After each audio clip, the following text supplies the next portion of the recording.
Hello एमर्स, एक बार पुनः हम लोग आ गए अपने लेक्चर एंड टॉपिक को आगे बढ़ाने के लिए। तो जैसा कि आप सभी लोग जानते हैं, हम लोग पढ़ रहे थे एटॉमिक स्ट्रक्चर के बारे में और हम आज उसी को कंटिन्यू करते हुए आगे बढ़ेंगे। तो जैसा कि आप सभी लोग जानते हैं, एटॉमिक स्ट्रक्चर में हम लोगों ने दो लोगों की बातें कर ली थी। एक तो महर्षि कणाद साहब थे, जिन्होंने सबसे पहले एटम के बारे में इंडिया के अंदर थ्योरी रखी थी। उसके बाद जॉन डाल्टन साहब आते हैं, 19वीं सेंचुरी के अंदर एटम के बारे में बताते हैं। ठीक है, अब कहानी को अगर हम आगे बढ़ाएं, कहानी को अगर हम आगे की ओर बढ़ाएं, तो जॉन डाल्टन साहब ने और महर्षि कणाद साहब ने एक ही बात बोली थी। क्या बात बोली थी? कि कोई भी पदार्थ जो होता है वो छोटे छोटे कणों से मिलके बना होता है, और जो सबसे छोटा कण होता है वही क्या होता है? एटम होता है। तो एटम के बारे में अगर मैं दोनों की थ्योरी को एक साथ बोलूँ तो मैं ये बोलूँगा कि एटम क्या है भैया? Atom is the smallest particle, पहली बात। दूसरे नंबर पे फंडामेंटल पार्टिकल, हाँ या ना? अगर ये ना हो तो कोई भी पदार्थ बन ही नहीं सकता। अगर आप लोगों ने पिछला वीडियो देखा होगा तो ये सब बातें आप समझ लेंगे होंगे। और तीसरी जो सबसे इंपॉर्टेंट बात बोली गई वो बोली गई नॉन डिविजिबल पार्टिकल, है ना? नॉन डिविजिबल पार्टिकल, यही क्या है? ये सब के सब क्या कहलाते हैं? मतलब ये सब के सब प्रॉपर्टी को डिफाइन कर रहे हैं एटम की। ठीक है। अच्छा, कई लोगों के मन में ये क्वेश्चन उठा था कल कि एटम नाम किसने रखा था, है ना? जैसे परमाणु तो परमाणु महर्षि कणाद साहब ने बोल दिया था हिंदी में, लेकिन एटम नाम कहाँ से आया था? तो एटम नाम एक्चुअल में कहीं और से नहीं आया था। ग्रीक लैंग्वेज का एक शब्द था, ग्रीक लैंग्वेज से एक शब्द लिया गया था, यानी ग्रीक वर्ड लिया गया था। ग्रीक वर्ड कौन सा था? वो था एटोमोस, एटोमोस। और इस एटोमोस शब्द का जो यूज सबसे पहली बार किया गया था वो किसके द्वारा किया गया था? डेमोक्रेट्स के द्वारा। किसके द्वारा? डेमोक्रेट्स के द्वारा। एक्चुअल में एटोमोस का मतलब होता है ग्रीक वर्ड के अंदर, मतलब ग्रीक वर्ड में एटोमोस का मतलब क्या होता है? ग्रीक वर्ड एटोमोस, तो इसका अर्थ हमारे में क्या होता है? पहले समझ पा रहे हो? ये ग्रीक वर्ड है, ग्रीक लैंग्वेज में एटोमोस यूज किया जाएगा। तो किसके लिए यूज किया जाएगा, है ना? हम एटोमोस का मतलब क्या समझते हैं? तो हमारे अनुसार एटोमोस का जो मतलब होगा वो होगा नॉन डिविजिबल पार्टिकल। कोई भी चीज़ जो क्या है? नॉन डिविजिबल है, उसके लिए ग्रीक के अंदर क्या शब्द यूज किया जाता था? एटोमॉस। और इसी एटोमॉस से क्या निकल के आया था? एटम। तो एटम का सबसे पहली बार, यानी एटोमॉस से एटम बनाने का जो श्रेय जाता है वो किसके पास जाता है? डेमोक्रेट्स के साथ, डेमोक्रेट्स। ठीक है, डेमोक्रेट्स साहब ने सबसे पहली बार एटम का यूज किया था। और एटम कहाँ से आया था? एटोमॉस से आया था। एटोमॉस यानी ग्रीक वर्ड से आया था। क्लियर है? आई होप समझ में आ रहा होगा। बिल्कुल। अब कहानी को थोड़ा और आगे बढ़ाएं, यानी एटॉमिक स्ट्रक्चर की इस पूरी कहानी को आगे बढ़ाएं। तो अभी तक हमारे पास ये थ्योरी है कि भैया दुनिया के अंदर हर पदार्थ छोटे पार्टिकल में, दुनिया का हर पदार्थ छोटे छोटे पार्टिकल से मिलकर बना है। और वो जो सबसे छोटा पार्टिकल है, मतलब उससे छोटा कुछ है ही नहीं, उसको ही हम लोग परमाणु बोलते हैं। या सीधी सीधी भाषा में बोलूँ तो परमाणु से छोटा अभी कोई पार्टिकल है ही नहीं। सबसे छोटा कण जो है वो क्या है? परमाणु है। इन लोगों की थ्योरी से यही बात समझ में आई। ठीक, तो अभी तक हमारे पास ये बातें आ चुकी हैं। अब क्वेश्चन आता है कि इसके बाद क्या होता है? तो मेनली हम लोग ये बातें बहुत दिन तक लेके चले कि हाँ सही में परमाणु से छोटा कण इस दुनिया के अंदर है ही नहीं। सबसे छोटा कण परमाणु, इससे छोटा कण है ही नहीं। समझ में आया? हाँ या ना? लेकिन 19वीं सेंचुरी के दौरान, मतलब 19वीं सेंचुरी के स्टार्टिंग में, 19वीं सेंचुरी के स्टार्टिंग में, ध्यान से सुनेंगे, 19वीं सेंचुरी के स्टार्टिंग में क्या होता है? एक घटना घटती है। क्या घटती है? एक घटना। एक्चुअल में एटम का न्यूक्लियर रिएक्शन कराया जाता है। क्या कराया जाता है? क्या कराया जाता है? Nuclear reaction. जब मैं ये न्यूक्लियर रिएक्शन बोलूँगा ना तो बहुत सारी चीज़ें अपने आप बड़ी हो जाएंगी, लेकिन मैं न्यूक्लियर रिएक्शन बोलूँगा। इसको हिंदी में बोलते हैं नाभिकीय अभिक्रिया, नाभिकीय अभिक्रिया, नाभिकीय अभिक्रिया। अच्छा, यहाँ तक मैं एक बात और समझा दूँ। जैसे एटम मतलब कण है, कोई भी पदार्थ छोटे छोटे कणों से मिलकर बना है। तो ये समझा गया कि हर पदार्थ छोटे छोटे कणों से मिलकर बना है, और हर कण मतलब जो उसका स्मॉलेस्ट पार्टिकल है या सबसे छोटा कण या जो एटम है। अच्छा, एक बात मैं समझाऊँ, इसको भी छोड़ता हूँ, मैं एक सेकंड के लिए बताता हूँ। ये बताओ, ये मार्कर है। इस मार्कर को अगर हम छोटे छोटे पार्टिकल के अंदर डिवाइड करेंगे, या सबसे इसका छोटा पार्टिकल यानी इसके एटम की बात करूँ मैं। अच्छा, मैं ये बात बोलूँ कि ये मार्कर है, इस मार्कर के एटम की बात करूँ तो क्या फील आ रहा है आपको? ये फील आ रहा है कि इस मार्कर का सबसे छोटा कण। इसको पहले ध्यान देंगे। तो मैंने बोला कि ये मार्कर है, इस मार्कर का कोई मतलब एटम होगा, इस मार्कर के पास एटम होगा। अच्छा, ये मेरे पास ये दूसरा कोई मतलब लाइट है, इस लाइट की जो बॉडी है ये भी क्या एक प्रकार की पदार्थ ही है कि नहीं है? ये भी एक प्रकार का पदार्थ ही है। इसके अंदर भी छोटे छोटे कण होंगे, या सीधी सीधी बात बोलूँ तो इसके पास भी एटम होगा। अब मैं आपसे पूछूं तो इस मार्कर का एटम और इसका एटम क्या सेम होगा? नहीं, एटम क्या होंगे? अलग अलग होंगे, हाँ या ना? सबका हर पदार्थ के अंदर के जो कण होते हैं वो सेम नहीं हो सकते। अगर सब भी सेम कण होंगे तो पदार्थ भी सेम हो जाएगा, है ना? अब ऐसा भी हो सकता है कि मान लो ये किसका बना हुआ है, प्लास्टिक का बना हुआ है, तो वो भी तब प्लास्टिक का बना है, तो इसका मतलब ये वाले कण और वो वाले कण क्या हो तब सेम है, या तो सेम सेम होंगे, है ना? अगर सेम सेम होंगे तो प्रॉपर्टी भी सेम होगी, हाँ या ना? मतलब इस कंडीशन में अगर इस पदार्थ मतलब इसको अगर मैं दबा रहा हूँ नहीं टूट रहा है तो भी नहीं टूटना चाहिए। समझ पा रहे हो कि नहीं समझ पा रहे हो? लेकिन ऐसा नहीं था, हर पदार्थ के अंदर मतलब ऐसा मतलब सेम मटेरियल के अंदर सेम कण होंगे, सेम पदार्थ के अंदर सेम मतलब सेम मटेरियल के अंदर सेम मटेरियल है तो सेम कण। लेकिन अगर सेम कण नहीं है, लेकिन ऐसा भी तो नहीं है कि हर मटेरियल इस दुनिया के अंदर हर पदार्थ जो है वो सिर्फ और सिर्फ एक प्रकार के कण से मिलकर बना, ऐसा भी तो नहीं है कि नहीं है? सबकी प्रॉपर्टी सेम है, इस दुनिया के अंदर जितने पदार्थ है सब एक प्रॉपर्टी के अनुसार चलना है? नहीं, अलग अलग पदार्थों की अलग अलग प्रॉपर्टी होती है। इसका मतलब हर पदार्थ के अंदर अलग अलग कण होते हैं, है ना? तो इस हिसाब से मैं बोल सकता हूँ कि उस जमाने के अंदर अगर मैं बात करूँ, उस जमाने तक 19th सेंचुरी तक जो एटम्स थे, कई सारे एटम्स डिवाइड मतलब ढूंढ निकाले गए, कई सारे एटम्स क्या किए गए? ढूंढ निकाले गए, यानी बहुत सारे एटम को सर्च कर लिया गया, या बहुत सारे एटम की क्या हो चुकी थी? डिस्कवरी हो चुकी थी। डिस्कवरी मतलब कि भैया एक पदार्थ पकड़ा तो इसके अंदर कौन सा कण है, तो उस कण को पकड़ा गया, समझा गया, उसकी प्रॉपर्टी समझी गई। समझ में आ रहा है? मैंने पहले भी बताया था कि एक पदार्थ को समझना है तो उसके कण को समझो, यानी उसके एटम को समझो। अगर उसके एटम की प्रॉपर्टी समझ लिए तो उस पदार्थ की प्रॉपर्टी अपने आप समझ में आ जाएगी। यस और नो? तो लोगों ने उस पर काम किया, जब उनको ये पता चल गया कि इससे छोटा कण नहीं है तो वो लोग एटम तक काम करते थे अपना, बस ये ढूंढते थे कि इस पदार्थ के अंदर कौन सा एटम है। फिर जब उस एटम को समझ लेते थे, उस एटम की प्रॉपर्टी समझ लेते थे, फिर उस एटम का नामकरण करने लगे। तो ले देखे एटम बहुत सारे उस समय आ चुके थे, ठीक है? उन्हीं एटम्स का उन लोगों ने क्या किया? आपस में न्यूक्लियर रिएक्शन कराया। क्या कराया? Nuclear reaction. मेनली क्या किया कि दो एटम लिए, दो कण लिए, उनको आपस में क्या कर दिया? लड़ा दिया, सीधा मतलब समझो, कॉलिजन कराया। साधारण भाषा में बता रहा हूँ। तो जब दो एटम आपस में कोलाइड्स हुए, कोलाइड मतलब दो एटम आपस में कनेक्ट हो गए, मतलब उन लोगों ने क्या किया कि ये एक कण है, ये एक दूसरा कण है, दोनों कणों को आपस में क्या करा दिया? कंबाइंड करा दिया। समझ पा रहे हैं? ऐसे समझ लो, कंबाइंड करा के मतलब दोनों को एक बना दिया, ऐसे समझ लो जो मैं बोल रहा हूँ। दो अलग अलग एटम थे, उन दोनों एटम को एक साथ कंबाइंड करा के एक एटम बना दिया। तो इसी रिएक्शन को हम न्यूक्लियर रिएक्शन बोलेंगे। समझ पा रहे हैं? अगर आप थोड़ा सा भी जानते होंगे तो आप लोगों को मैंने पढ़ाया है सन के बारे में। सन इज अ स्टार, उसके पास लाइट और हीट होती है, तो लाइट और हीट कहाँ से आती है? न्यूक्लियर रिएक्शन के कारण, है ना? जिसको हम लोग nuclear fission and nuclear fusion बोलते हैं, है ना? उसमें होता क्या है कि दो हाइड्रोजन, मतलब मेनली हम जानते हैं कि पूरा का पूरा स्टार जो है, वो सूरज जो है, वो हाइड्रोजन गैसेस से मिलकर बना और हीलियम गैसेस से। तो होता क्या है उसमें कि हाइड्रोजन हाइड्रोजन आपस में कंबाइंड हो जाते हैं, हीलियम बना देते हैं, फिर हीलियम टूट जाता है हाइड्रोजन में। यही हो रहा होता है मेनली। जैसे ये रहा हाइड्रोजन, फिर ये रहा हाइड्रोजन, तो ये वन मिलके क्या कर दिया इन लोगों ने? हीलियम बना दिया। मतलब ये दो अलग अलग कण थे हाइड्रोजन के, ये दोनों आपस में मिलके एक कण बना देते हैं, किसका? हीलियम का। फिर अगले केस में क्या होता है कि ये हीलियम है, ये क्या है? हीलियम। ये वन क्या है भैया? तो वन है एटॉमिक नंबर। पहले नंबर पे क्या कौन सा पदार्थ आता है? हाइड्रोजन। दूसरे नंबर पे हीलियम।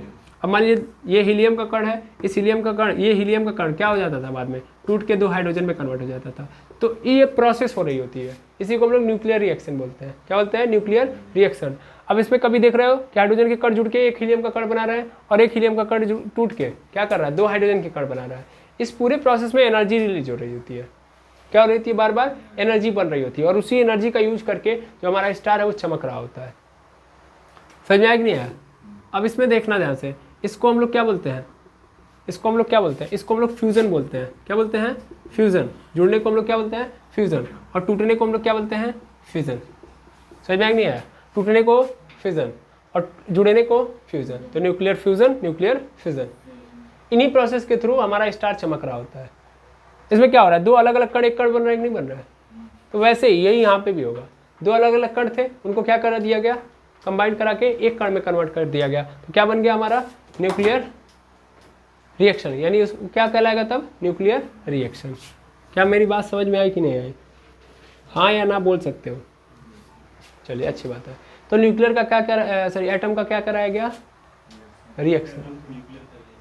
ठीक है, तो मेरे पास क्या आ गया, कोई एटम था उसका न्यूक्लियर रिएक्शन कराया गया। अब जब न्यूक्लियर रिएक्शन कराया गया तो ये देखा गया कि भारी मात्रा में, जैसे हमारे सन के पास क्या है, जब ये न्यूक्लियर रिएक्शन हो रहा है तो भारी मात्रा में एनर्जी रिलीज हो रही है। वो एनर्जी दो फॉर्म में रिलीज हो रही है, एक तो हीट के फॉर्म में, एक तो लाइट के फॉर्म में, हाँ या ना। तो बहुत सारा हीट प्रोड्यूस हो रहा है और बहुत सारी लाइट एमिटेड हो रही है। वैसे ही कैसे, मतलब वो चीज़ तो वहाँ पे सन में हो रही है, वैसे सेम कहानी यहाँ पे हुई। जब एटम का आपस में न्यूक्लियर रिएक्शन हुआ, दैट मीन्स एटम के साथ न्यूक्लियर रिएक्शन हुआ, तो वहाँ पे हमको ये देखने के लिए मिला कि बहुत सारे पार्टिकल क्या हो रहे हैं, निकलते हुए नज़र आ रहे हैं। बहुत सारे पार्टिकल निकलते हुए नज़र आ रहे हैं। मैं ये सीधा सीधा बोल सकता हूँ कि एटम को तोड़ा जा रहा है। न्यूक्लियर रिएक्शन में क्या किया जा रहा है, एटम को तोड़ा जा रहा है। और जब तोड़ा गया तो ये देखा गया कि मल्टीपल पार्टिकल क्या हो रहे हैं, निकल के आ रहे हैं। समझ में आ रहा है, मल्टीपल पार्टिकल निकल रहे हैं। रिजल्ट में क्या निकला, मल्टीपल पार्टिकल निकल रहे हैं। मल्टीपल मतलब बहुत सारे, ठीक है, मल्टीपल भी हटा दो, सीधा लिख दो, बहुत सारे पार्टिकल निकल रहे हैं, सीधा सीधा निकल रहे हैं, ठीक है। और ये पार्टिकल एटम से भी क्या है, छोटे हैं, ठीक है। बहुत सारे एटम से भी छोटे पार्टिकल निकल रहे हैं, ठीक। तो बहुत सारे एटम से भी छोटे पार्टिकल यहाँ पे क्या आपको दिखाई दे रहे हैं, निकलते हुए नजर आ रहे हैं। समझ में आया। लगभग देखा गया कि लगभग 30 से 35 पार्टिकल एटम से भी छोटे 30 से 35 पार्टिकल निकलते हुए नजर आए। समझ में आया नहीं है, लगभग कितने पार्टिकल, 30 से भी 35 पार्टिकल निकले। जब एक एटम टूट रहा है, एटम क्या हो रहा है, टूट रहा है, तो उस एटम के अंदर से भी कितने पार्टिकल, मतलब एक एटम टूट रहा है, सोचो एटम सबसे छोटा था, ये माना जा रहा था कि एटम कभी भी टूट नहीं सकता, लेकिन यहाँ पे एटम टूट रहा है, और टूट रहा है तो लगभग कितने पार्टिकल निकल रहे हैं, 30 से 35 पार्टिकल निकलते हुए नजर आ रहे हैं। समझ में आ रहा है। तो वहां से एक अभिधारणा बनी, या वहां से एक कॉन्सेप्ट नजर आया कि जो पिछले कॉन्सेप्ट थे वो सब गलत है, कि नॉन डिविजिबल तो है ही नहीं यार, टूट रहा है, वो भी छोटे में नहीं टूट रहा है, एक दो में नहीं टूट रहा है, 30-35 पार्टिकल में टूट जा रहा है। तो एटम तो यार, एटम तो कुछ नहीं है, एटम से भी छोटे बहुत सारे हैं कि नहीं है, हाँ है ना। और उनको नाम दिया गया सब एटॉमिक पार्टिकल। इन पार्टिकल को क्या नाम दिया गया, सब एटॉमिक पार्टिकल। सब एटॉमिक पार्टिकल ये एटम के अंदर पाए जाते हैं, इसलिए इनको सब एटॉमिक पार्टिकल बोला जाता है। क्या मेरी बात समझ में आई कि नहीं है। क्या हो रहा है, एटम टूट रहा है, और एटम टूट रहा है तो लगभग बहुत सारे पार्टिकल निकल के आ रहे हैं। उन पार्टिकल को क्या नाम बोला जाएगा, मतलब क्या बोला जाएगा, सब एटॉमिक पार्टिकल, यानी एटम के अंदर के पार्टिकल। तो यहाँ से एक चीज तो समझ में आ गई ना कि ये नॉन डिविजिबल पार्टिकल नहीं है, ये डिविजिबल पार्टिकल है, ये डिवाइड हो रहा है, हाँ या ना।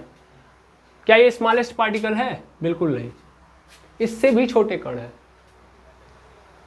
मेरी बातें समझ में आ रही नहीं आ रही है। तो यहाँ से ये कॉन्सेप्ट नजर आया, क्या नजर आया, पहली बात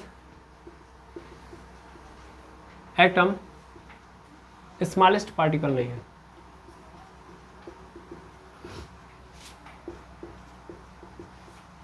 इससे भी छोटे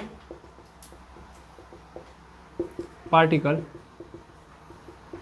एग्जिस्ट करते हैं, ठीक। दूसरी बात, नॉन डिविजिबल पार्टिकल, एटम कई सब एटॉमिक पार्टिकल, कई सब एटॉमिक पार्टिकल में डिवाइड हो जाता है, ठीक है। कई सब एटॉमिक पार्टिकल में डिवाइड हो जाता है। क्या मेरी बात समझ में आई। तो यहाँ से ये थ्योरी आ गई कि भैया एक तो स्मॉलेस्ट नहीं है, दूसरा नॉन डिविजिबल भी नहीं है, ये क्या है, डिवाइड भी हो सकता है और इससे भी छोटे कण पाए जाते हैं। क्लियर है। अब क्वेश्चन बड़ा लंबा चौड़ा था कि भाई सब एटॉमिक पार्टिकल आ रहे हैं, तो आज के डेट में आप जानते हो कि सब एटॉमिक पार्टिकल कौन कौन से हो सकते हैं, मेनली आप सभी लोगों को पता है कि नहीं है। ऐसा तो है नहीं पहली बार एटम के बारे में देख रहे हो, बहुत समय पहले से जानते हो। तो आप लोगों को पता होगा कि एटम के अंदर बहुत सारे पार्टिकल पाए जाते हैं, जैसे कि इलेक्ट्रॉन है ना, प्रोटॉन, न्यूट्रॉन, पॉजिट्रॉन, बेसॉन, मेसॉन, सुने होंगे, अल्फा, बीटा, गामा, ऐसे बहुत सारे हैं। समझ पा रहे हैं कि नहीं समझ पा रहे हैं? ये सब के सब क्या हैं? सब एटॉमिक पार्टिकल हैं। सब के सब क्या हैं? सब एटॉमिक पार्टिकल। क्या मेरी बात समझ में आई? नीचे तक दिखाई दे रहा होगा। बेसॉन थोड़ा सा कटा है, कोई बात नहीं, अब पूरा आ गया होगा। ठीक, तो मल्टीपल पार्टिकल निकल के आए और यहाँ से ये थ्योरी आ गई हमारे सामने। ठीक है, अब लोगों के मन में इच्छा उत्पन्न होने, देखिए ये आज के डेट में हम जानते हैं इनके नाम, पहले के डेट में ये नहीं थे। ठीक है, तो हम लोगों ने क्या बोला? हम लोगों ने ये बोला कि देखो, सबसे पहली बात, जब ये टूटे तो टूटने के बाद भारी मात्रा में क्या उत्पन्न हो गया? इस एटम के चारों ओर चार्ज उत्पन्न हो गया। क्या उत्पन्न हो गया? चार्ज। मतलब ये जब पार्टिकल निकले तो बहुत सारा चार्ज नजर आया। चार्ज समझ पा रहे हैं ना? पॉजिटिव चार्ज और निगेटिव चार्ज। दैट मीन्स ये समझ में आया कि एक्चुअल में ये पार्टिकल, पहले तो डायरेक्ट नाम नहीं डाल दोगे, बहुत सारे पार्टिकल थे तो पता नहीं कौन कौन सा पार्टिकल है, क्या क्या नेचर है, ये तो हम जानते नहीं थे। बस एक रिएक्शन हुआ, एक घटना हुई, इसमें हम लोगों ने देखा है। तो उस दौरान इनको सब एटॉमिक पार्टिकल बोला गया और इस सब एटॉमिक पार्टिकल को एक और नाम दे दिया गया, चार्ज पार्टिकल। क्या बोला गया? Charge particle. ठीक है, क्या बोला गया? Charge particle. अब यहाँ से एक चीज़ तो समझ में आ गई कि हर पदार्थ एटम से मिलकर बना है और एटम जो है कई सारे चार्ज पार्टिकल से मिलकर बना है। कॉन्सेप्ट क्लियर रख लो इसको, क्योंकि देखो जो ही मैं इसको इंड करूँगा, यहाँ पे रखूँगा, बहुत एक नई चीज़ लेके आऊँगा ना। ये स्लाइड खत्म तो अब एक नई चीज़ लेके जाऊँगा, वहाँ से कहानी चेंज करके फिर मैं यहाँ पे आऊँगा। तो इसलिए मैं कह रहा हूँ कि पहले इसको क्लियर करो। मेनली क्या है कि एटम के अंदर बहुत सारे पार्टिकल हैं जिनको सब एटॉमिक पार्टिकल बोल रहा हूँ, और उन सब एटॉमिक पार्टिकल के पास क्या है? चार्ज है। उन सब एटॉमिक पार्टिकल के पास क्या है? चार्ज है, आवेश है। समझ में आया? तो इसलिए इनको हम क्या बोल रहे हैं? Charge particle. यहाँ से थ्योरी क्या क्लियर हुई कि कोई भी पदार्थ जो है एटम से मिलकर बना है और हर एटम के अंदर बहुत सारे क्या है? चार्ज पार्टिकल है। अब उसके बाद रिसर्चेस स्टार्ट हुई। रिसर्च के अंदर बहुत सारे लोगों का, बहुत सारे एटम का क्या कराया गया? न्यूक्लियर रिएक्शन कराया गया और फिर उनके पार्टिकल को ऑब्जर्व किया गया। तो ज़्यादातर लोगों के अंदर, समझ में आ रहा है, ज़्यादातर लोगों के अंदर, जैसे देखो आपको नजर आ रहा है ना कि यहाँ पे मैंने बोल दिया 30-35 पार्टिकल है, तो सबके अंदर 30-35 पार्टिकल निकल के नहीं आ रहे थे। समझ में आ रहा है? आ रहे हैं, बहुत सारे में आ रहे हैं, बहुत सारे में नहीं आ रहे, लेकिन सबसे ज़्यादा जो पार्टिकल आने के चांसेस, प्रोबेबिलिटी में नजर आई वो इन तीनों की आई कि इलेक्ट्रॉन, प्रोटॉन और न्यूट्रॉन, ये सब में पाए जा रहे हैं। बाकी वेरी हो रहे हैं, लेकिन ये तीनों के तीनों सब में पाए जा रहे हैं। कौन? तीन, इलेक्ट्रॉन, प्रोटॉन और न्यूट्रॉन, ये सब में पाए जा रहे हैं। कोई भी आप एटम उठाओ, मतलब कोई भी एटम लो, उसका न्यूक्लियर रिएक्शन कराओ तो हमेशा आपको क्या मिलेंगे? इलेक्ट्रॉन, प्रोटॉन और न्यूट्रॉन 100% मिलेंगे। बाकी क्या कर सकते हैं? वेरी कर सकते हैं। न्यूट्रॉन भी कई जगह पे वेरी करता हुआ नजर आएगा, कई जगह, मतलब एक जगह पे, स्पेशली हाइड्रोजन के केस में। हाइड्रोजन के केस में न्यूट्रॉन क्या कर जाता है? वेरी, न्यूट्रॉन नहीं पाया जाता उसमें। हाइड्रोजन का न्यूक्लियर रिएक्शन कराओगे तो क्या नहीं मिलेगा आपको? न्यूट्रॉन नहीं मिलेगा, केवल और केवल क्या मिलेंगे? इलेक्ट्रॉन और प्रोटॉन। हाइड्रोजन को छोड़ के बाकी हर किसी के केस में आपको क्या मिलेगा? इलेक्ट्रॉन, प्रोटॉन तो और न्यूट्रॉन, तीनों के तीनों मिलेंगे ही मिलेंगे। बाकी क्या कर रहे होंगे? चेंज हो रहे होंगे, मिल भी सकते हैं, नहीं भी मिल सकते हैं। क्या मेरी बात समझ में आ रही है? हाँ या ना?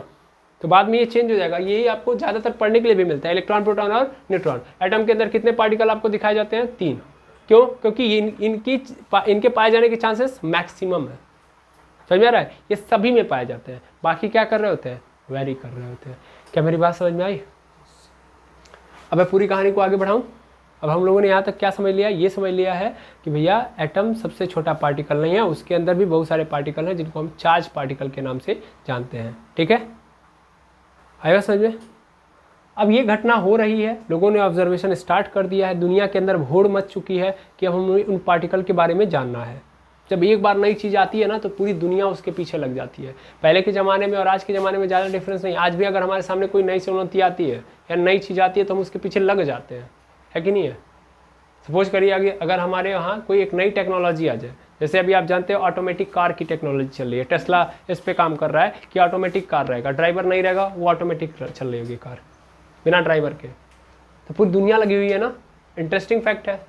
स्पेस के अंदर चले जाओ, स्पेस के अंदर चले जाओ। लोगों ने सोचा कि हम सन के बारे में ऑब्जर्व करना स्टार्ट करते हैं। अगर एक देश ने स्टार्ट किया, कुछ नई बात निकाली, तो सभी देश लग जाएंगे सन के पीछे, सब चाहेंगे कि उसको हम लेके आए। वैसे पुराने ज़माने में था, जब एक नई चीज़ आती थी, उत्पन्न होती थी, तो पूरी दुनिया, मतलब पूरी दुनिया के साइंटिस्ट लग जाते थे उस चीज़ को समझने के लिए। समझ में आया? तो यही कहानी स्टार्ट होती है। अब यहाँ से कहानी को आगे बढ़ाते हैं। ये घटना हुई, इस घटना के बाद पूरी दुनिया के माइंड में चल रहा है कि हर पदार्थ के अंदर एटम है, एटम के अंदर क्या है, चार्ज पार्टिकल हैं। ठीक है, अब वो चार्ज पार्टिकल कैसे मैं डिफाइन करूँ, इसी के बारे में सब लोग जुगाड़ तुगाड़ लगा रहे हैं। उसके साथ साथ एक और घटना घटती है। अब वो घटना बड़ा इंटरेस्टिंग है। उस घटना का जो सबसे बड़ा, मतलब मैं बोलूँ किसी को मैं दूंगा तो ऐसे ही देखो, एक लोगों को तो मैं नहीं दे सकता क्योंकि उस समय पैरेलल वो घटना चल रही थी, तो दुनिया के हर लोगों के अंदर ये कहानी चल रही थी। मेनली उस समय जो चल रहा था, तो एक इरा था, एक इरा जिसको हम डार्क एज के नाम से भी जानते हैं। आगे जाके वो थोड़ा सा चेंज होता है। समझ में आ रहा है? मतलब पैरेलल बोला तो ऐसा नहीं 19वीं सेंचुरी में वो घटना घट रही थी, उसके पहले ये घटना वो घट चुकी थी। समझ पा रहे हैं? मतलब ये तो हो रहा है, ये भी ऐसा नहीं कि अभी जस्ट हो रहा है। समझ में आ रहा है? ये तो बहुत दिन पहले की बात है, लेकिन जब ये घटना घटी उसके पहले से एक कहानी पहले से चलती आ रही थी, उस पर लोग काम कर रहे थे, लेकिन ये पैरेलल हो गया। जब ये घटना घट गई कि एटम के अंदर भी चार्ज पार्टिकल हैं, तब वो दोनों क्या हो गए, कंबाइंड हो गए। समझ पा रहे हैं? अब वो घटना है क्या, तो आप सभी लोग जानते हैं बेंजामिन फ्रैंकलिन को। बेंजामिन फ्रैंकलिन के बारे में मैंने बहुत ज़्यादा आपको समझाया हुआ है। बेंजामिन फ्रैंकलिन एक ऐसे साइंटिस्ट थे जो पढ़े लिखे नहीं थे, है ना। बेंजामिन फ्रैंकलिन पढ़े लिखे साइंटिस्ट थे, मतलब कॉलेज में नहीं गए थे वो। एक्चुअल में क्या, प्रैक्टिकल बहुत ज़्यादा किए बेंजामिन फ्रैंकलिन। और आपको पता भी होगा कि अमेरिका के नोट पे जो डॉलर होता है, डॉलर के ऊपर जिस व्यक्ति का फिगर होता है, मतलब चित्र होता है, वो कौन है, उसकी कौन है व्यक्ति, वो है बेंजामिन फ्रैंकलिन। सोचो, समझ पा रहे हो कौन है वो, बेंजामिन फ्रैंकलिन। तो बेंजामिन फ्रैंकलिन ज़्यादा पढ़ाई लिखाई नहीं किए थे, वो ज़्यादातर क्या किए थे, अलग अलग साइंटिस्टों का साथ पकड़े थे, उनके साथ रहते थे, प्रैक्टिकल काम ज़्यादा करते थे। ठीक है, बढ़ा जाए आगे। अब समझो घटना क्या घटी। घटना ये घटी कि जो आप जानते हो बिजली कड़कती है, आसमान में बिजली कड़कती है, तो पहले के ज़माने में देखो बाइबल का राज था, बाइबल के अनुसार साइंस चलता था। साइंस की मतलब क्षमता ये नहीं थी कि साइंस जो है अपने अनुसार कुछ भी कह दे। मतलब ऐसे समझो कि बाइबल के अनुसार बहुत सारी चीज़ों, बहुत सारी घटनाओं का कारण क्या था, ईसा मसीह थे। जो हो रहा है भगवान की इच्छा से हो रहा है, हर धर्म यही कहता है, जो हो रहा है उसका कारण क्या है, भगवान है। ठीक है, तो वैसे ही बाइबल भी कह रहा था कि जो बिजली कड़कती है उसका कारण कौन है, ईसा मसीह। जब वो गुस्साते हैं तो क्या होती है, बिजली कड़कती है। आपको मैं पहले बता दूं कि पुराने ज़माने में ये था कि जब बाइबल का राज चल रहा था, तो उस ज़माने में अगर कोई बाइबल से इतर कोई बात करता था तो उसके साथ बड़ा व्यवहार किया जाता था, है ना। मैंने आपको कई बार समझाया भी है और एक घटना भी बताई है। ग्रेविटी जब पढ़ा रहा था चैप्टर, तो यहाँ पे मैंने नाम लिया था ब्रूनो का। ब्रूनो एक साइंटिस्ट थे जिन्होंने ये बस बोल दिया था कि एक्चुअल में पृथ्वी के चारों ओर, सॉरी सूरज के चारों ओर पृथ्वी घूमती है। इतनी ही बात बोले थे बेचारे, उनको जिंदा जला दिया गया था ब्रूनो को। ऐसी खबरें आती हैं। गैलीलियो गैलीली, समझ पा रहे हैं, गैलीलियो गैलीली ने भी इस बात को लेके बकझक कर दिया था बाइबल के साथ। समझ पा रहे हैं, उन्होंने कई सारी ऐसी बातें कही जहाँ पे बाइबल के खिलाफ थी। उनको अंत समय में जब उनकी डेथ हुई, उनको क्या कर दिया गया था, बंद कर दिया गया था उनके घर में ही, उनको बाहर नहीं निकलने दिया गया। और उनकी आंखें, ऐसा माना जाता है कि वो उनकी आंखें तक फोड़ दी गई थी। समझ में आ रहा है, वैसा माना जाता है, मैं 100% श्योर नहीं हूँ, बस ऐसी कहानियाँ मैंने भी सुनी है तो मैं आपको सुना रहा हूँ। मैं ये नहीं कहूँगा कि आप 100% विश्वास करिए, बट ऐसा सुना जाता है कि ऐसी ऐसी चीज़ें हुई कि बाइबल के खिलाफ आप जाओगे तो समस्या क्रिएट होगी। समझ पा रहे हैं, तो वैसे ये ईरा चल रहा था और इस ईरा में बाइबल के खिलाफ कोई भी बात आप नहीं कर सकते। तो जब बिजली कड़कती है तो इसका कारण कौन है, ईसा मसीह, मतलब गुस्सा है, क्रोधित है, ऐसा माना जाता था। अब हुआ क्या कि बेंजामिन फ्रैंकलिन या अदर साइंटिस्ट, देखो वैज्ञानिक जो है रिलीजियस से थोड़ा सा हट के होते हैं, तभी वो आगे काम कर पाते हैं। तो उनका मानना ये था कि ऐसा बिल्कुल नहीं है ना, ये हो ना हो, ये कोई जैसे नेचुरल तो है लेकिन इसके पीछे हो ना हो साइंस तो है। समझ पा रहे हैं। और इस चीज़ को उन्होंने समझने के लिए क्या किया, पतंग उड़ाई। क्या उड़ाई, पतंग। पतंग कैसे उड़ाई, तो क्या किया उन्होंने, लोहे की एक पतंग थी, मेनली लोहे की पतंग मैं कह रहा हूँ, सॉरी, मतलब पतंग जैसी होती है। तो जैसे जब आंधी तूफान आता है तो आंधी तूफान में पतंग उड़ाने जाएंगे तो बहुत तगड़ी, क्योंकि हवा बहुत ज़्यादा रहती है। समझ में आ रहा है, और उस समय बिजली कड़क रही है, तो उन्होंने क्या किया, पतंग ली, पतंग के अंदर तार लिया, वायर लिया, समझ में आ रहा है? उस वायर के थ्रू पतंग उड़ाना स्टार्ट किया। उसके पहले इलेक्ट्रिसिटी थी, इलेक्ट्रिसिटी का कॉन्सेप्ट था, लेकिन धरती पे इलेक्ट्रिसिटी नहीं थी। समझ में आ रहा है? अब लोगों के मन में ये चला कि यार जब बिजली कड़कती है, देखो बिजली रात में कड़क रही है तो एक तो अंधेरा होता है, लेकिन जब वो कड़कती है तो लाइट निकल के आती है। समझ में आया? तो लोगों के मन में इच्छा उत्पन्न किया कि अगर यार हम इस मैकेनिज्म को पकड़ लें तो हम लाइट को धरती पे ला सकते हैं, दैट मीन्स हम अंधेरे में भी उजाला कर सकते हैं। समझ में आ रहा है? तो वहाँ पे इलेक्ट्रिसिटी का भी कॉन्सेप्ट डेवलप हो रहा है। समझ पा रहे हो? अब देखो इलेक्ट्रिसिटी का वो कॉन्सेप्ट है, उसको मैं यहाँ पे डेवलप मतलब यहाँ पे लेके आऊँगा। यहाँ से ये केमिस्ट्री भी चल रही है, क्योंकि पुराने ज़माने में पहले बोला था, पुराने ज़माने में फिजिक्स केमिस्ट्री बायोलॉजी नहीं चल रही थी, प्रॉब्लम क्रिएट हो रही थी, उसको सोल्यूशन में लेके आया जा रहा था और उससे जितनी बातें हो सकती थी वो निकाली गई। वो बिजली कड़क रही है, लोगों के मन में ये चल रहा है कि यार बिजली जब कड़कती है तो पूरा उजाला हो जाता है। आप लोग कभी कभी देखे होंगे कि अचानक से जब बिजली कड़कती है तो पूरा एकदम जैसे लगता है दिन की फीलिंग आ जाती है, अचानक से 1 सेकंड के लिए 2 सेकंड के लिए होता है ना, 1-2 सेकंड के लिए पूरा एकदम रोशनी आ जाती है, चारों ओर एकदम उजाला। तो लोगों के मन में चला, साइंटिस्टों के मन में चला कि यार अगर ये चीज़ अगर हम डेवलप कर लेते हैं लैब के अंदर तो हम भी क्या बना सकते हैं, रोशनी को पैदा कर सकते हैं। समझ में आ नहीं है?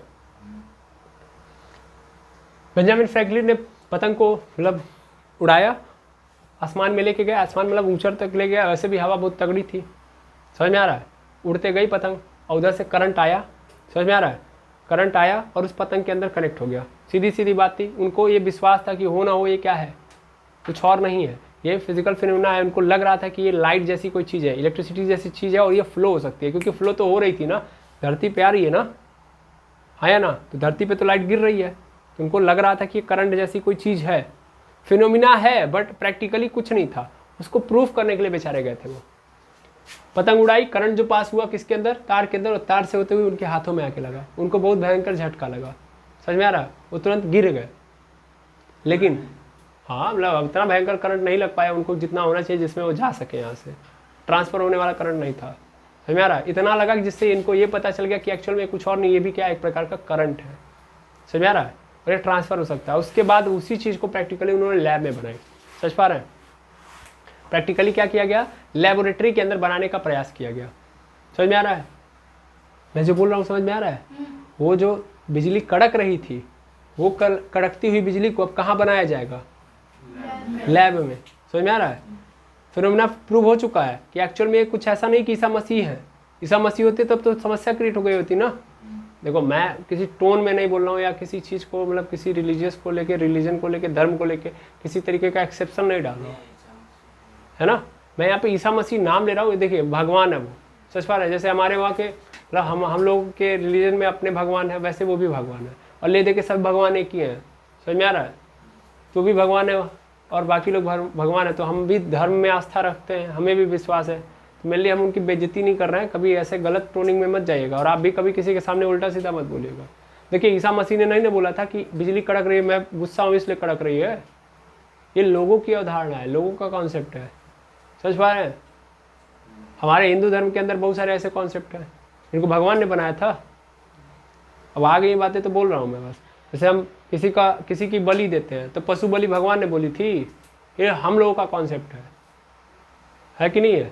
जाति की अवधारणाएं भगवान ने बनाई थी, हम लोगों ने बनाई है। सच में आ रहा है? भगवान ने इंसान बनाया और इंसान ने धर्म बनाया है। समझ पा रहे हैं?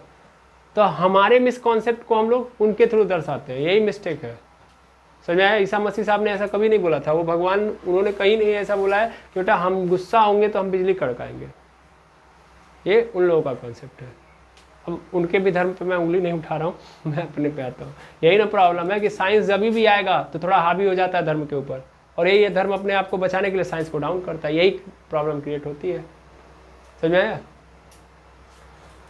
अब मिल आगे हम बढ़े तो हमको ये समझ में आ चुका है कि वो घटना जो है उसमें अब हमको करना क्या है, हमको बिजली पैदा करनी है। क्या करनी है? बिजली पैदा करनी है।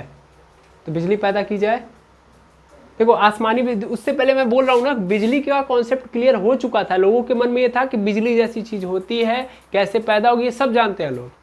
समझ में आ रहा है? लेकिन वो जो आसमानी बिजली है उसको लैब के अंदर लेके आना था उनको। समझ में आया कि नहीं आया? कि वो जो आसमान में पैदा हो रहा है एक्चुअल में भगवान नहीं कर रहे हैं, वो हम घर पे भी पैदा कर सकते हैं, ये समझाना था लोगों को। क्या मेरी बात समझे? कि वो आसमान में जो बिजली कड़क रही है अगर मैं वो घर पे अपने पैदा कर दूंगा तो ये बताओ इसका मतलब ये मिस कॉन्सेप्ट खत्म हो जाएगा ना कि वो भगवान कर रहे हैं। अगर भगवान करते तो घर पे नहीं ना पैदा हो सकता था। क्या मेरी बात समझे? तो अब होड़ इस बात को लग गई कि उसको गलत प्रूफ करना है। अब लोग चाहते थे कि उस आसमानी बिजली को कहाँ पे ला के रखना, लैब के अंदर। ठीक है, तो चलिए स्टार्ट करते हैं और देखते हैं कि कैसे लैब के अंदर उस कड़कती बिजली को हम पैदा करेंगे। इतना पहले नोट करिए।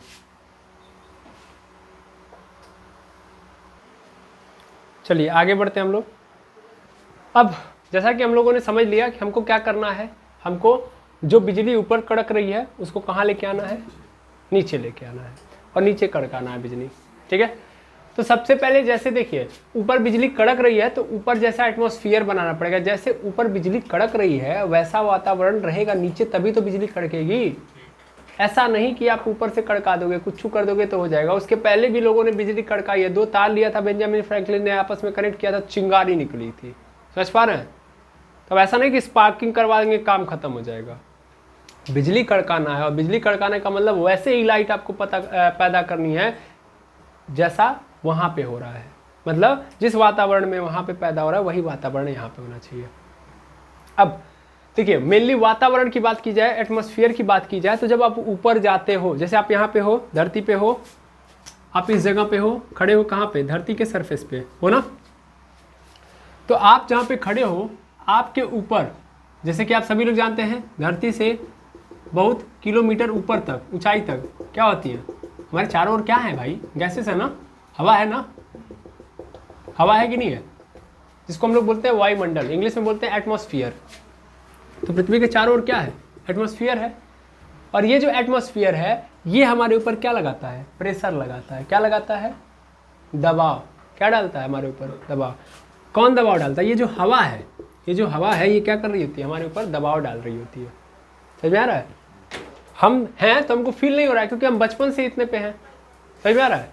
बचपन से इसी एटमॉस्फेयर में रह गए तो हमारे ऊपर कोई प्रेशर नहीं है। अभी हमारे ऊपर का जो प्रेशर है उसको चेंज कर दिया जाए तो अभी हमको क्या होने लगेगा, फील होने लगेगा कि एक्चुअल में दबाव क्या है, कम है या ज़्यादा। जैसे आप पहाड़ों के ऊपर जाइए, जब आप पहाड़ों के ऊपर जाएंगे तो दबाव क्या हो रहा होता है, कम हो रहा होता है।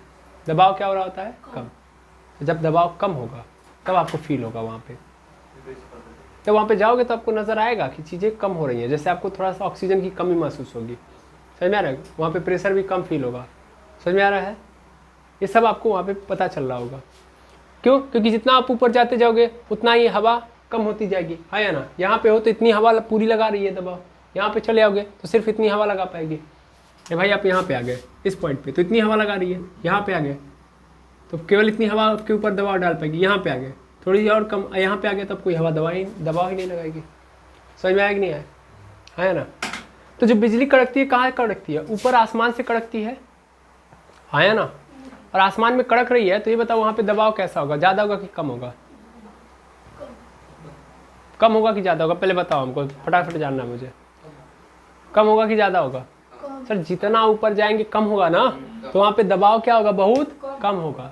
तो मुझे एक ऐसा एटमॉस्फेयर बनाना है जहाँ पे दबाव क्या हो सके, एकदम कम। मतलब मैं एक ऐसा एटमॉस्फेयर क्रिएट कर पाऊँ जिसमें दबाव मैं क्या कर पाऊँ, मेंटेन कर पाऊँ, यानी इसको कम या ज़्यादा कर पाऊँ। समझ पा रहे हो? यानी वहाँ पे प्रेशर को मैं मेंटेन कर पाऊँ। इसके लिए एक साइंटिस्ट आते हैं एटमॉस्फेयर को देखने के, मतलब समझाने के लिए या एटमॉस्फेयर को मेंटेन करने के लिए। एक साइंटिस्ट जिसका नाम है विलियम क्रूक्स। क्या नाम है, विलियम क्रूक्स। विलियम क्रूक्स एक ट्यूब बनाते हैं जिसका नाम है डिस्चार्ज ट्यूब। कौन सा tube, discharge tube. Discharge tube कुछ और नहीं होती है, कांच की एक ट्यूब होती है, एक नली होती है। समझ में आ रहा है? कांच की क्या होती है, नली होती है। ठीक है, ऐसे कांच की एक नली होती है। इस नली का फायदा क्या है, यहाँ पे आप प्रेशर मेंटेन कर सकते हो। इस नली के अंदर या इस ट्यूब के अंदर आप क्या कर सकते हो, प्रेशर मेंटेन कर सकते हो। मेरी बात समझ में आ रहा है कि नहीं आ रहा है? मैंने जो बोला वो समझ में आ रहा है? प्रेशर मेंटेन करने के लिए उन्होंने क्या लगाया हुआ था, उन्होंने ऐसे यहाँ पे एक नली लगाई थी, या ऐसे समझ सकते हो रोलर वैक्यूम पंप लगाया था। ऐसे सिंपल समझो, यहाँ पे क्या लगाया था उन्होंने, वैक्यूम पंप, नली या वैक्यूम पंप। ये आपका क्या है, डिस्चार्ज ट्यूब है। ठीक है, ये डिस्चार्ज ट्यूब है और यहाँ पे क्या लगाया उन्होंने, वैक्यूम पंप। इस वैक्यूम पंप से आप क्या कर सकते हो, अंदर का प्रेशर कम या ज़्यादा कर सकते हो। ठीक है, क्लियर है। अब जितना चाहे कम कर सकते हो, जितना चाहे ज़्यादा कर सकते हो। किसके अंदर, इस डिस्चार्ज ट्यूब के अंदर। तो मेनली मेरा काम क्या है कि इस वैक्यूम पंप के अंदर या इस डिस्चार्ज ट्यूब के मतलब वैक्यूम पंप के थ्रू इस डिस्चार्ज ट्यूब में प्रेशर को क्या करना है, कम करना है। तो डिस्चार्ज ट्यूब एक ऐसा ट्यूब था उस ज़माने में जिसमें हम लोग प्रेशर को क्या कर सकते थे, कम कर सकते थे। समझ में आ रहा है। अब ये डिस्चार्ज ट्यूब किसने बनाया था भैया, विलियम क्रुक साहब ने बना तो इन्होंने दिया कि प्रेशर मेंटेन कैसे होगा। देखिए सब खेल कहाँ से स्टार्ट हो रहा है, हम वहीं से चल रहे हैं। हमको बिजली कड़काना है कहाँ पे, धरती पे, लैब के अंदर। तो वहाँ जैसा वातावरण चाहिए, वहाँ क्या है, प्रेशर बिल्कुल कम है। तो हम लोग क्या बना लिए, डिस्चार्ज ट्यूब बना लिए। इस डिस्चार्ज ट्यूब की कहानी क्या है कि इसके अंदर भी हम लोग वैसा प्रेशर बना सकते हैं, मेंटेन कर सकते हैं जैसा वहाँ पे है। इसके लिए हम लोगों ने वैक्यूम पंप लगाया हुआ है, जिसके थ्रू हम जिसकी मदद से ऐसे ओपन करेंगे, खोलेंगे। जैसे होता है ना, आप लोग देखते हैं ऐसे ऐसे कस दोगे या खोल दोगे, है ना। जैसे आप लोग कभी ब्लड प्रेशर वाली मशीन देखे होंगे, तो ब्लड प्रेशर वाले में क्या होता है, ऐसे दबाते जाते हो, फिर आराम से ऐसे उसको स्क्रू ढीला कर देते हो, फिर आराम से देखते हो प्रेशर क्या होने लगता है, डाउन होने लगता है। क्या याद है आपको, देखिए हो कभी, ऐसे प्रेशर देते हो, फिर ऐसे ओपन कर दो, मतलब फ्री कर देते हो। जो मशीन होती है उसके जस्ट बगल में ऐसे फ्री कर देते हो, ऐसे देते हो, और उसी के जस्ट नीचे स्क्रू दिया रहता है कि नहीं दिया रहता है। तो जब ही खोलते हो हवा क्या होने लगती है, कम, यानी प्रेशर कम होने लगता है। समझ में नहीं आया। और एक अप्रोप्रिएट पे जाके वो रुक जाता है। क्या हो जाता है, रुक जाता है, जहाँ से आपको पता चल जाता है कि हमारे ब्लड का प्रेशर कितना है। तो मेनली हम वो ऐसे ही देख रहे हैं कि वैक्यूम पंप है हमारा, ऐसे बंद करने वाला और खोलने वाला है। ठीक है, जितना हम इसको ओपन करते जाएंगे उतना अंदर का प्रेशर क्या होता जाएगा, कम। क्लियर है। किसने बनाया है, विलियम क्रुक्स ने। अब विलियम क्रुक्स साहब भी क्या चाहते हैं, उस बिजली को कड़काना, लेकिन ये उस काम को, मतलब इस काम को उतना आगे नहीं बढ़ा पाते हैं। डिस्चार्ज ट्यूब इन्हीं की देन है, लेकिन इस डिस्चार्ज ट्यूब की मदद से बाकी साइंटिस्ट काम करेंगे। और उसमें सबसे पहला जो नाम आता है वो आता है जे थॉमसन साहब का। किसका नाम आता है, जे थॉमसन। इस डिस्चार्ज ट्यूब को पकड़ लेते हैं जे थॉमसन साहब। ठीक है, ये VT लिख दिया, क्या है, वैक्यूम पंप है, सॉरी VP क्या है, वैक्यूम पंप। अब उन्होंने क्या लिया, डिस्चार्ज ट्यूब लिया, और इस डिस्चार्ज ट्यूब के अंदर कहानी को ऐसे सेट किया। मेनली उन्होंने जान लिया कि अब यार प्रेशर तो लो हो गया, अब थोड़ा सा कहानी को आगे बढ़ाते हैं। हमको क्या चाहिए, इलेक्ट्रिसिटी चाहिए, वो वाली बिजली कड़कानी है। तो उन्होंने क्या रखा, यहाँ पे सबसे पहले एक प्लेट रखी। इस प्लेट को नाम क्या दिया, कैथोड प्लेट। क्या नाम दिया, कैथोड प्लेट। इस प्लेट से वायर निकाला और लाया, और इधर भी रखा है वायर, मतलब इधर भी एक प्लेट रखी, इसको एनोड प्लेट बोलते हैं। अब देखिएगा, इसको भी लेके आए वो, और जानते हैं किससे कनेक्ट करा दिया, बैटरी से। किससे कनेक्ट करा दिया, बैटरी से। किससे कनेक्ट करा दिया उन्होंने, बैटरी से। देखो जब भी टर्मिनल में ऐसी इस तरीके से आपको साइन नज़र आ रहा है, एक बड़ा और एक छोटा, तो ये इसका मतलब बड़े वाले का मतलब क्या है, पॉजिटिव टर्मिनल, और इसका मतलब है नेगेटिव टर्मिनल। क्लियर है। और नेगेटिव टर्मिनल से जो प्लेट कनेक्ट थी, इसी को हम लोग क्या नाम देते हैं, कैथोड प्लेट। क्या नाम देते हैं, कैथोड प्लेट। और जो पॉजिटिव प्लेट से मतलब कनेक्टेड थी, उसको हम लोग क्या नाम देते हैं, एनोड प्लेट। ये मेनली कौन सी प्लेटेड थी, मतलब ये मेटल की प्लेट थी। किसकी प्लेट थी, मेटल की, कुछ अलग प्लेट नहीं थी, मेटल की प्लेट थी। मेटल मतलब धातु। क्योंकि देखिए, आप जब आप चाहते हैं कि इलेक्ट्रिसिटी प्रवाहित कराना, मतलब चाहते हैं कि इलेक्ट्रिसिटी पास कर जाए, यहाँ पे टच, मतलब यहाँ पे इलेक्ट्रिसिटी को टच कराऊँ, तार यहाँ पे लगाऊँ तो यहाँ पे पहुँच जाए, तो उसके लिए आपको किसकी ज़रूरत पड़ेगी, कंडक्टर की। और मेनली कंडक्टर कौन होते हैं, मेटल होते हैं। मेटल के अंदर फ्री इलेक्ट्रॉन पाए जाते हैं जो मूव कर सकते हैं। समझ में आ रहा है। ये मेटल की प्लेटें हैं, कुछ और नहीं है। मेटल मतलब मेनली आप आयरन देख सकते हो, आयरन भी अपना क्या है, मेटल है। एल्यूमिनियम मेटल है, कॉपर मेटल है। तो आप उनकी प्लेटें ले लो, ठीक है, किसी की प्लेट लगा लो। क्लियर। और किससे जोड़ दिया है, बैटरी से जोड़ दिया है, जोड़ दिया।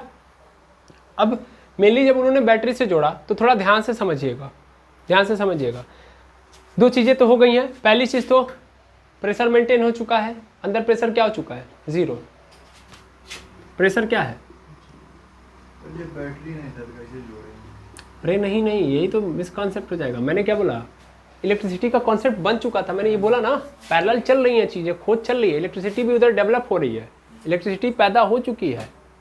कॉन्सेप्ट ये था कि वो घटना को यहाँ पे लेके आना। मेनली प्रॉब्लम ये थी कि वो जो बिजली कड़क रही है वो कुछ और नहीं है, वो यही है, इलेक्ट्रिसिटी है। इसी बात को प्रूफ करना था उनको, तो इसीलिए वो आसमानी बिजली को लैब में लेके आ रहे हैं। जो बिजली पहले से है उसी बिजली को लेके आ रहे हैं। समझ में आ रहा है? मेरी बात समझ में आ रहा है? क्या कॉन्सेप्ट था कि वो जो बिजली चमक रही है कुछ और नहीं है, वही बिजली है जो हम लोग के घरों में आ रही है। उसको प्रूफ करना है बस कि वो ऐसा नहीं कि भगवान उसको बना रहा है, एक्चुअल में वो एक फिजिकल फिनोमिना हो रहा है, सॉरी नेचुरल फिनोमिना हो रहा है, उसके थ्रू हो रहा है वो। ठीक है, वो एक घटना है बस आसमान के अंदर। अब उसको एक्सप्लेन करना था तो इसके लिए प्रूफ तो चाहिए ना, तो प्रूफ लेके मतलब उन लोगों को चाहिए, वो प्रूफ करने के चक्कर में पड़े हुए हैं। तो दो चीज़ें हो गई कि लो प्रेशर हो गया, मतलब वहाँ पे जितना प्रेशर होता है उतना प्रेशर मेंटेन कर लिया हम लोगों ने, और इलेक्ट्रिसिटी भी डाल दी यहाँ पे। अब समझिएगा ध्यान से। अब प्रॉब्लम ये थी कि वहाँ पे हवा होती है कि नहीं होती है, ये बताइए, वहाँ पे हवा होती है कि नहीं होती है? हवा तो होती है ना, तो इसके अंदर हमको हवा डालनी पड़ेगी। अब मेनली हवा जो होती है कैसी होती है, उसका नेचर कैसा होता है? तो ये बताओ, क्या ये बताओ, मान लो ये बिजली का तार है, बस यहाँ पे पकड़ लेना, ये बिजली का तार है, इसमें बिजली जा रही है और बीच में हवा है और यहाँ पे तुम खड़े हो, समझना ध्यान से। या ये लड़का है ना, इस लड़के के जस्ट ऊपर, इस लड़के के जस्ट ऊपर बिजली का तार गया है, ऊपर मतलब इतनी हाइट पे।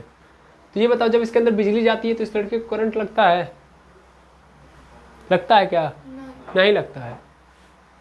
क्यों नहीं लगता है भाई? क्योंकि यहाँ के इलेक्ट्रॉन को कोई ट्रांसफर नहीं करा पा रहा है। करा पा रहा है?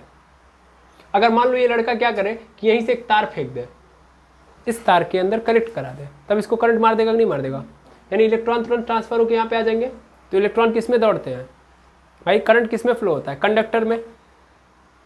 यानी क्या है कि ये तार कंडक्टर है इसलिए भाग आया। अब इस तार को हटा दे तो बीच में कौन है? हवा है। हवा पास नहीं करा पा रही, इसका मतलब हवा कंडक्टर नहीं है। क्या मेरी बात समझ पा रहे हो? हवा कंडक्ट करा पा रही है? हवा कंडक्टर नहीं है, हवा इज इंसुलेटर। हवा is insulator, air is insulator. Insulator का मतलब वो पास नहीं करा सकती। तो हमको भी क्या करना पड़ेगा? हमको भी यहाँ पे ऐसे पदार्थ को डालना पड़ेगा, ऐसे गैस को डालना पड़ेगा जो क्या है? रिएक्ट ना करे, मतलब जो नॉन रिएक्टिव हो। क्या हो? नॉन रिएक्टिव हो। तो यहाँ पे क्या किया गया? यहाँ पे गैसेस डाली गई, ऐसी गैसेस डाली गई जो क्या नहीं करती हो? हवा की तरह काम करती हो। कैसे काम करती हो? हवा की तरह। ठीक है, इसको आप दे दीजिए इधर।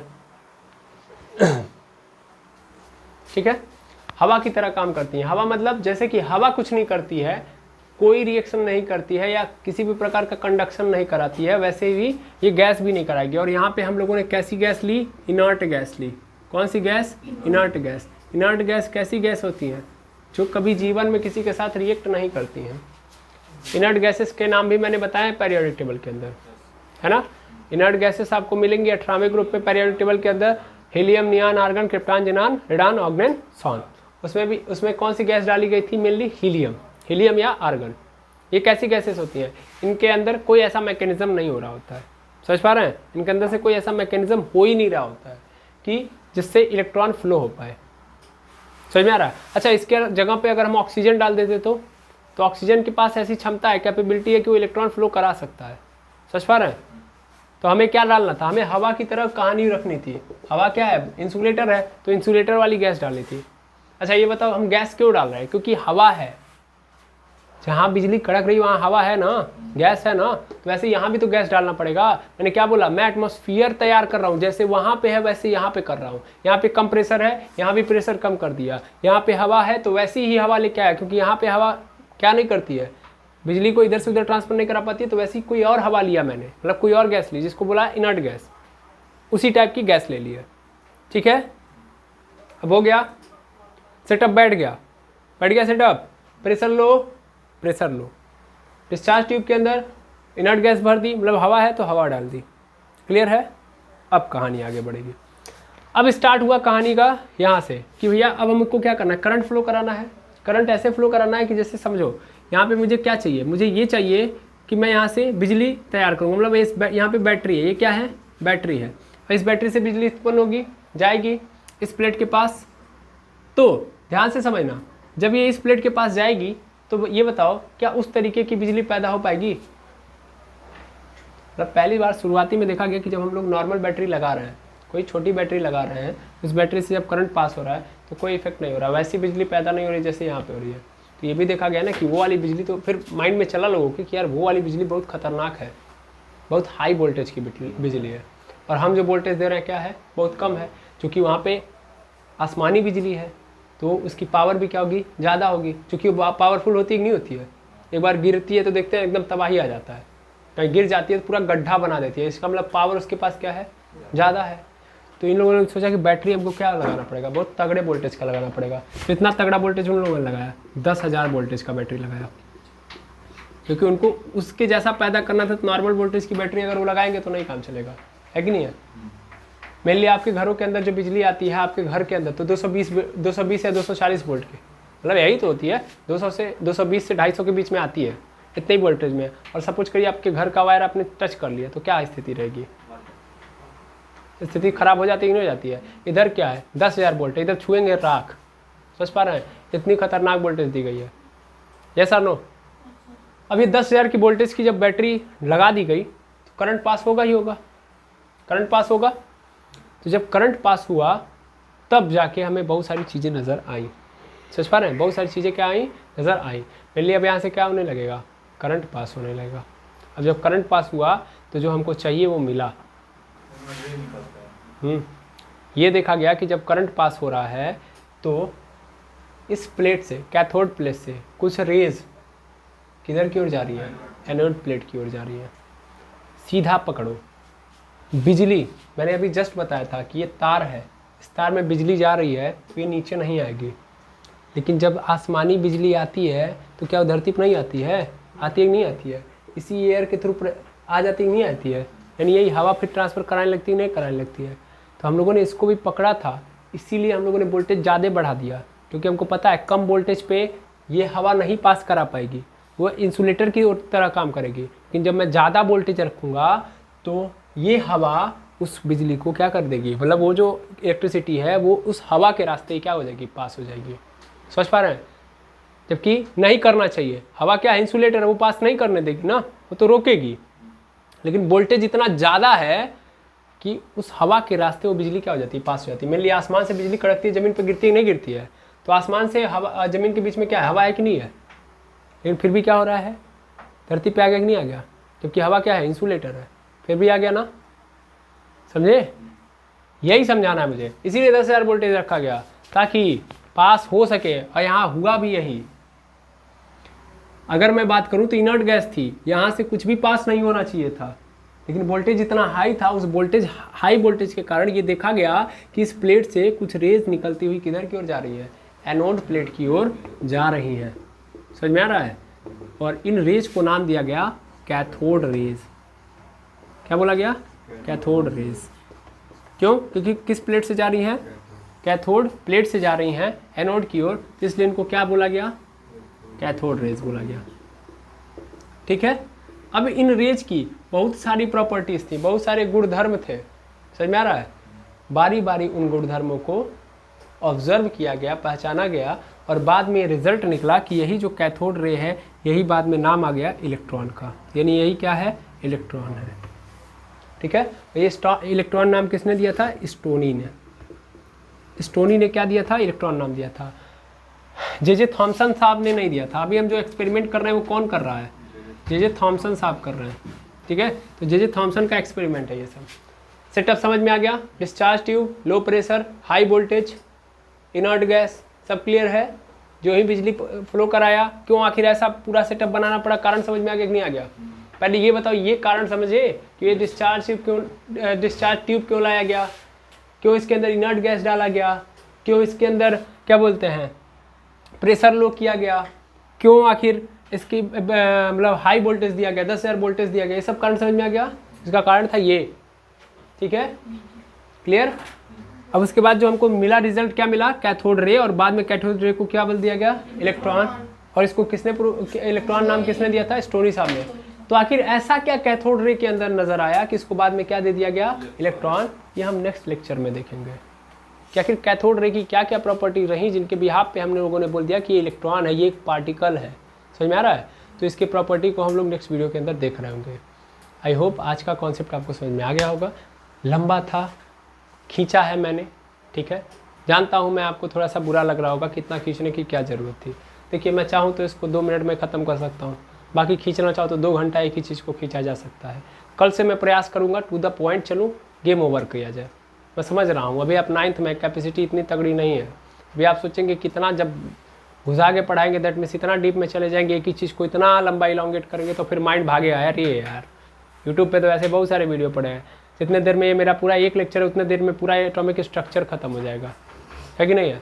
30-30 मिनट में बहुत सारे महानुभावी बैठे हुए हैं, 30 मिनट में पूरा लेक्चर में खत्म, पूरा चैप्टर खत्म। कोनो तो अब देख रहे हैं 10 मिनट में एक चैप्टर खत्म करने का प्लान बना रहे हैं, समझ पा रहे हैं। वही हाल चल रहा है। पहले ज़माने में टेस्ट मैच चलता था, 5-5 दिन का क्रिकेट होता था।